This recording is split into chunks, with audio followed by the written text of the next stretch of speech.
मैं बहुत हसीन और खूबसूरत थी, लेकिन शादी की पहली रात को मेरा पति मेरे करीब भी नहीं आया।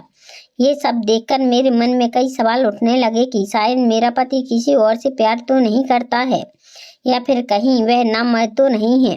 अपने साथ इस तरह का व्यवहार होता हुआ देख मैं परेशान होकर एक बाबा जी के पास गई, तो उन्होंने मेरे पति को सुधारने के लिए मुझे भभूत दिया।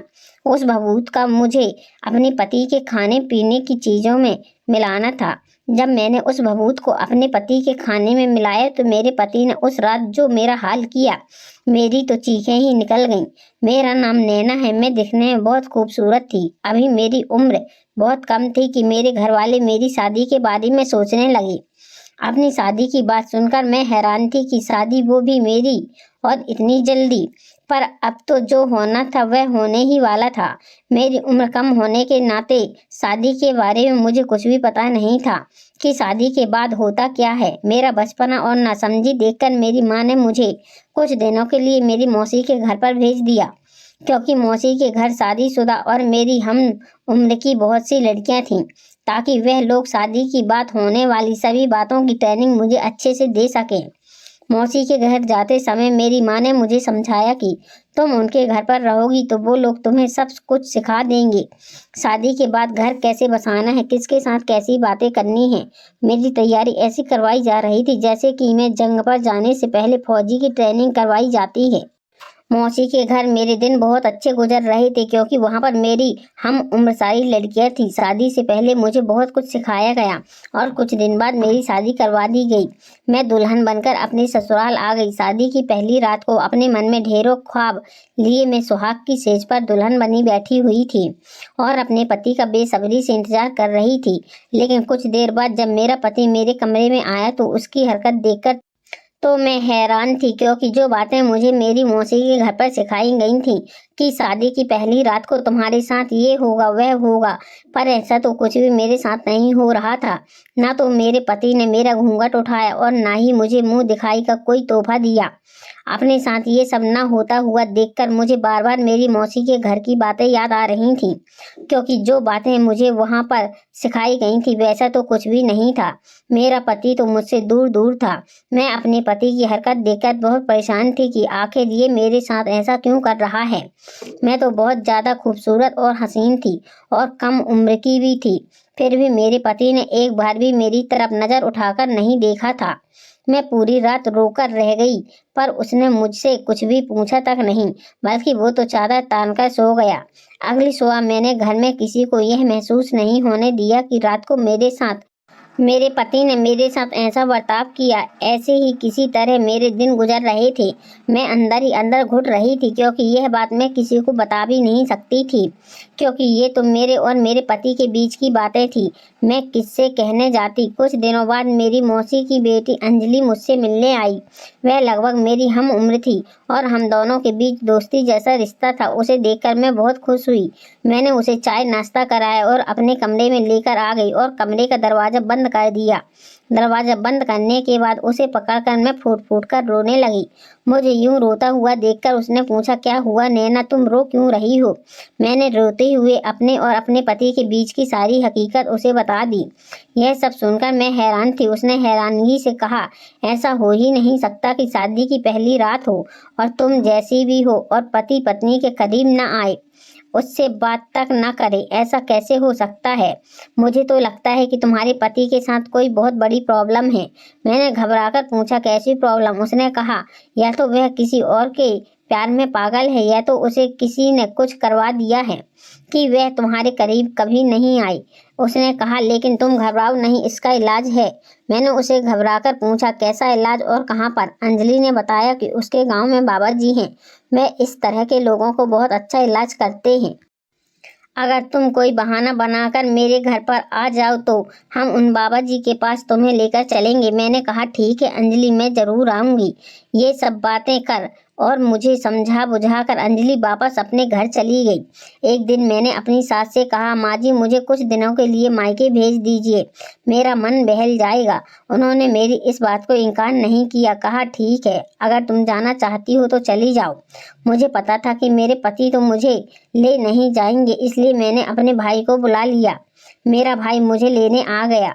जब हम कुछ दूर पहुंच गए तो मैंने अपने भाई से कहा, भाई मुझे घर पर नहीं जाना है, मैं घर पर किसी और दिन आ जाऊंगी, तुम मुझे मौसी के घर पर छोड़ दो, मुझे वहाँ पर कुछ काम है और यह बात माँ को बता देना, पर किसी और को मत बताना।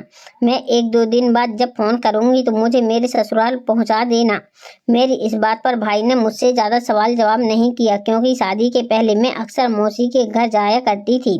इसलिए उसे लगा कि शायद मुझे कुछ काम होगा और बिना वजह पूछे वह मुझे मौसी के घर पर छोड़ आया और वापस घर चला गया। अंजलि ने आकर मौसी को सारी बातें पहले ही बता दी थी। अगले ही दिन मौसी मुझे उस बाबा जी के पास लेकर गईं। मैंने बाबा जी से अपनी शायरी पर सारी बात बताई। बाबा जी ने कहा, तुम निराश ना हो, तुम्हारा पति ठीक हो जाएगा, बस तुम्हें कुछ उपाय करने होंगे। मैंने हाथ जोड़ते हुए कहा, बाबा जी आप जो कहेंगे मैं वह करने को तैयार हूँ, क्योंकि मैं बहुत परेशान हूँ। बाबा जी ने कुछ मंत्र फूंककर मुझे भभूत दिया और कहा, ये भभूत तुम अपने पति के खाने पीने की किसी भी चीज में मिलाकर उसे खिला देना, धीरे धीरे करके तुम्हारे पति में सुधार आ जाएगा। मैंने उन बाबा जी का बहुत शुक्र अदा किया और उस दिन मैं मौसी के घर पर आ गई। 1-2 दिन मैं मौसी के घर पर रही और उसके बाद मैंने अपने भाई को फोन करके बुला लिया। भाई आए और मुझे मेरे ससुराल छोड़ दिया। बाबा जी का दिया हुआ भभूत मैंने अपने पति को उसी दिन से खिलाना शुरू कर दिया। 1 से 2 दिन मैंने उस भभूत को अपने पति की खाने पीने की चीज़ों में मिलाकर खिलाया, पर मेरे पति के व्यवहार में कोई असर नहीं हुआ। यह सब सोचकर मैं थोड़ी परेशान थी, पर अचानक मेरे साथ कुछ ऐसा चमत्कार हुआ कि मैं तो हैरान रह गई थी। 2-3 दिन के बाद ही मेरा पति मेरे पास आया और मेरे हाथों को पकड़ते हुए मुझसे बड़े ही प्यार से कहने लगा, नैना मुझे तुम्हें खुशखबरी सुनानी है। उनकी इस तरह के व्यवहार से मुझे अंदर ही अंदर बड़ा अच्छा महसूस हुआ। मैंने खुश होकर उनसे कहा कि जी बताइए आपको क्या कहना है। वह मुझसे कहने लगे कि दरअसल मेरी नौकरी लग गई है और मेरी नौकरी दूसरे शहर में लगी है और माँ का कहना है कि मैं तुम्हें अपने साथ लेकर चलूँ, तो क्या तुम मेरे साथ चलोगी, क्योंकि मुझे नहीं लगता कि वहाँ पर मेरा तुम्हारे बिना दिल लगेगा। मैंने थोड़ा सा नखरे दिखाते हुए कहा कि अच्छा सच में, पर मुझे तो नहीं लगता कि आपको मेरी इतनी फिक्र है। मेरी बात को मेरे पति समझ गए और वह मुझसे कहने लगे, देखो नैना, मैं जानता हूँ कि मैंने तुम्हारे साथ ठीक व्यवहार नहीं किया, लेकिन तुम मेरी बात समझने की कोशिश करो। जब हम दोनों वहाँ पहुँच जाएंगे तो मुझे अच्छे से प्राइवेसी मिल जाएगी। उनकी यह बात सुनकर पहले तो मुझे अजीब लगा, लेकिन मैं फिर खुश भी होने लगी, क्योंकि शायद अब बाबा जी की भभूत का असर मेरे पति पर होने लगा था। मुझे लगा कि इसका मतलब मेरे पति अपने घर वालों से कुछ ज़्यादा ही शर्माते हैं, इसलिए वे अभी तक मुझसे ज़्यादा बातचीत नहीं करते थे। असल बात क्या थी ये तो मैं नहीं समझ पा रही थी, पर मुझे लगा कि जो भी हो, लेकिन बाबा जी की भभूत अपना काम कर रही है। मैं मन ही मन बहुत खुश होने लगी कि चलो अब मेरा पति मुझे बहुत प्यार करेगा और मेरे साथ अच्छा वक्त भी बिताएगा। मैंने उसी दिन शाम को तुरंत ही अंजलि को फोन करके ये खुशखबरी सुनाई। आज शादी के बाद पहली बार मेरे पति ने मेरे साथ ऐसा व्यवहार किया। यह सुनते ही अंजलि भी खुशी से उछल पड़ी। वह कहने लगी, देखा मैंने कहा ना कि ये बाबा जी बहुत ही चमत्कारी हैं। देख उन्होंने कैसे तेरे जीवन में सब कुछ ठीक कर दिया। मैंने कहा, हाँ सच में बाबा जी ने तो मेरी मनचाही मुराद पूरी कर दी। मैंने कहा, चलो ठीक है अब मैं रखती हूँ, क्योंकि मुझे ढेर सारी पैकिंग करनी है और अपने पति के साथ दूसरे शहर में जाने के लिए 2-3 दिन के बाद ही निकलना है।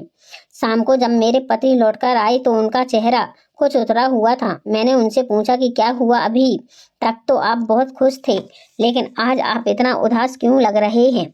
तो वह कहने लगी कि मैं तो तुम्हें अपने साथ दूसरे शहर इसलिए लेकर जा रहा था ताकि तुम्हारी और मेरी प्राइवेसी अच्छे से बनी रहे, लेकिन अब एक छोटी सी प्रॉब्लम हो गई है, इसलिए मुझे कुछ समझ में नहीं आ रहा।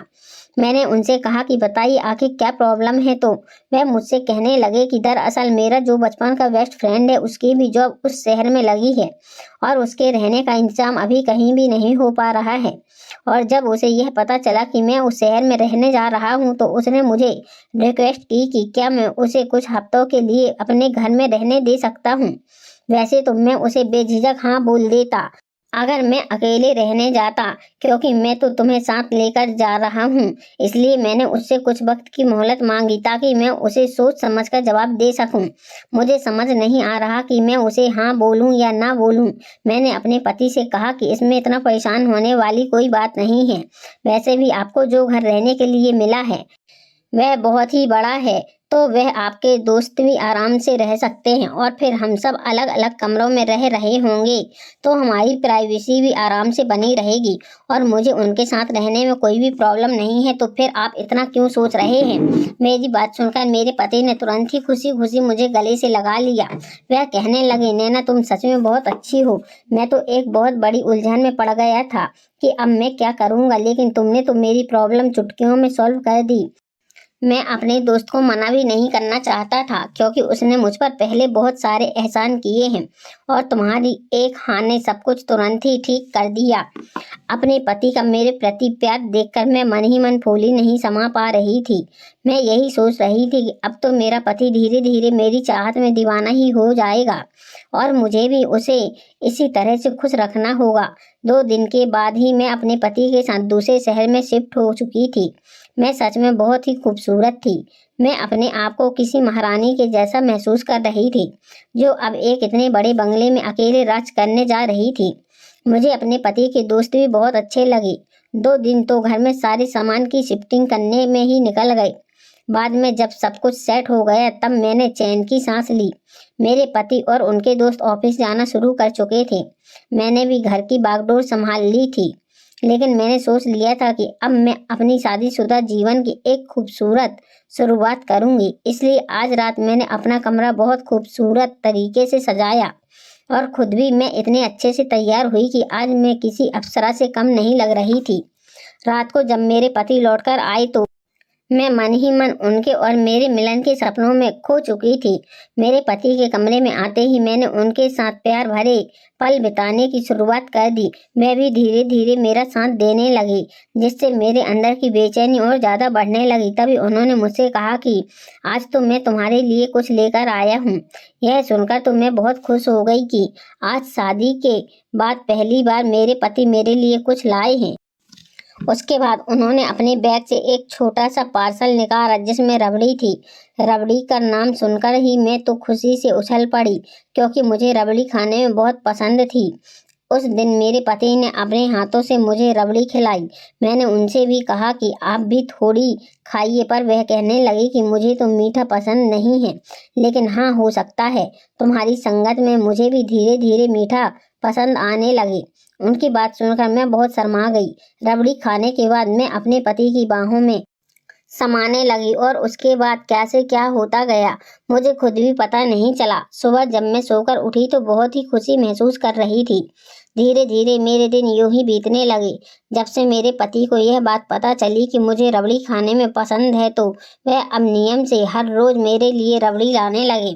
यह देखकर मैं बहुत खुश थी कि मेरे पति को मेरा इतना ख्याल है कि अगर कोई चीज़ मुझे पसंद है तो वह उसे एक दिन भी लाना नहीं भूलते थे।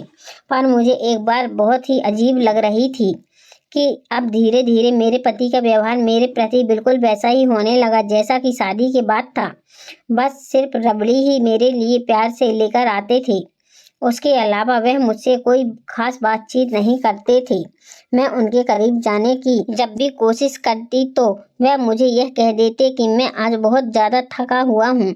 न जाने क्यों आजकल मुझे खुद भी बहुत थकान लगने लगी थी और जिस वजह से मुझे जल्दी ही नींद आ जाती थी। मैंने सोचा कि शायद आजकल का मौसम ही कुछ ऐसा है, इसलिए इन्हें भी इतनी थकान लगती है और मुझे भी। 1-2 महीने ऐसे ही चलता रहा और मुझे लगने लगा कि शायद मैं कुछ ज़्यादा ही कमज़ोरी महसूस कर रही हूँ। इसलिए मैं डॉक्टर के पास खुद का चेकअप कराने के लिए चली गई।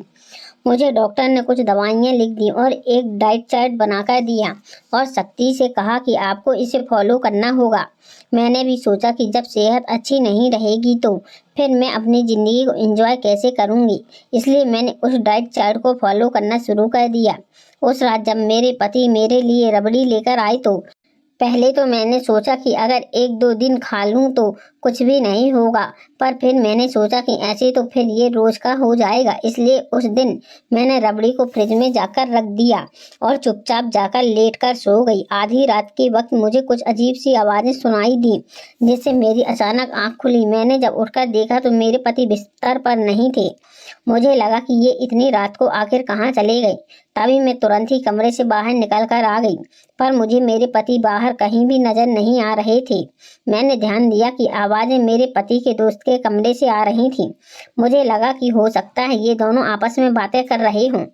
शायद इन्हें नींद नहीं आ रही हो, इसलिए सोचा हो कि चलो कुछ गप्पे मार लेते हैं। मैंने सोचा क्यों दो दोस्तों के बीच में पड़ना, इसलिए मैं वापस कमरे की तरफ जाने लगी। लेकिन तभी मुझे मेरे पति के चीखने की आवाज़ सुनाई दी, जिससे मेरे कदम अचानक ही रुक गए। मुझे लगा कि अगर ये बात कर रहे हैं तो फिर मेरे पति चीखे क्यों? इन्हें चोट लग गई है। उन्हें चोट लगने के ख्याल से मैं तुरंत ही उनके दोस्त के कमरे की तरफ भागी तो दरवाजे के करीब पहुंचकर मैंने देखा कि दरवाजा हल्का सा खुला हुआ था। मैंने सोचा कि एकदम से कमरे में जाने से कहीं ये लोग चौंक न जाएं, इसलिए मैंने धीरे से झांक कर देखा। पर मैंने जैसे ही अंदर झांक कर देखा तो मेरे पैरों तले से जमीन ही निकल गई। मेरे पति के दोस्त मेरे पति के साथ वैसा कर रहे थे जो एक पति पत्नी के बीच में होता है, और उस वक्त उन दोनों के ही बदन पर एक भी कपड़ा नहीं था। मैंने जिंदगी में पहली बार ऐसा कुछ देखा था जिसे देखकर मेरे हाथ पैर कांपने लगे और मैं लड़खड़ाकर वहीं पर गिर पड़ी। गिरते समय मेरा हाथ टेबल पर रखे फ्लावर पर लगा और वह भी धड़ाम से गिरकर चकनाचूर हो गया, जिसकी आवाज़ से वह दोनों बुरी तरह से हड़बड़ा गए और उन्होंने तुरंत ही खुद की हालत सुधारी और कमरे के बाहर निकल आई। जब उन दोनों ने यह देखा कि मैंने उन्हें सब कुछ करते हुए देख लिया है तो उनके चेहरे का रंग पीला पड़ गया। मैंने अपने पति से रोकर कहा कि आखिर ये सब क्या है। उसके बाद मेरे पति ने मुझे बताया कि उनकी दिलचस्पी किसी औरत में नहीं बल्कि मर्द में है, और ये सारी बातें उनके घर वालों को भी पता है। शादी तो उन्होंने मेरे साथ सिर्फ इसलिए की थी ताकि वह समाज का मुंह बंद कर सकें, और मैंने दूसरे शहर में नौकरी इसलिए चुनी ताकि मैं अलग घर में आराम से अपने दोस्त को बुलाकर रह सकूं और उसके साथ जमकर मजे कर सकूं, और तुम्हें भी कुछ भी पता न चल सके। उसकी बात सुनकर मैं हैरानी भरी नजरों से उसे देख रही थी। मेरे पति ने कहा कि मैं तुम्हें हर रोज रबड़ी में बेहोशी की दवा मिलाकर खिला देता हूँ ताकि तुम रात को मुझे बिल्कुल भी डिस्टर्ब न करो, लेकिन आज शायद तुमने रबड़ी नहीं खाई। मैंने अपने पति से रोते हुए कहा, हाँ आज मैंने रबड़ी नहीं खाई क्योंकि मुझे इतने दिनों से बहुत कमजोरी लग रही थी। तो मैंने डॉक्टर से चेकअप कराया। उन्होंने मुझे एक डाइट चार्ट बनाकर दिया था जिसमें उन्होंने मुझे मीठा खाने को मना किया था। अगर आज मैं उनकी बात नहीं मानती तो तुम्हारा यह गंदा सच मेरे सामने कभी भी नहीं आता। मैंने अपने पति से कहा कि इसका मतलब अभी तक तुम्हारा मेरे लिए व्यवहार में जो बदलाव था वह नाटक था। मेरे पति ने कहा, हाँ तुम्हें यहाँ लाने के लिए मैं दिखावा कर रहा था। मैं मन में सोचने लगी कि मैं अंधविश्वास में अंधी होकर ये सोच रही थी कि बाबा जी की बड़ी भभूत ने सब कुछ ठीक कर दिया। कितनी बड़ी बेवकूफ़ थी मैं। मैंने अपने पति से कहा, तुमने मुझे इतना बड़ा धोखा देकर मेरी पूरी जिंदगी खराब कर दी। मेरे पति मेरे सामने हाथ जोड़कर माफ़ी मांगने लगे, कहने लगे कि मैं भी मजबूर था क्योंकि समाज के बनाए नियमों की वजह से मुझे अपनी सच्चाई छिपानी पड़ी और दिखावे के लिए तुमसे शादी करनी पड़ी। मैं अगले ही दिन अपने मायके वापस लौट गई और मैंने अपने पति को तलाक के पेपर्स भिजवा दिए। इधर मेरे मायके वाले मुझसे बार बार यह वजह पूछ रहे थे कि मैं अपने पति को तलाक क्यों दे रही हूँ, तो मैंने उनसे यही कहा कि मेरी और मेरे पति के बीच में बिल्कुल भी नहीं बन रही है। हमारे विचार बिल्कुल अलग हैं और इसलिए मैं एक ऐसे इंसान के साथ पूरी जिंदगी नहीं बिता सकती।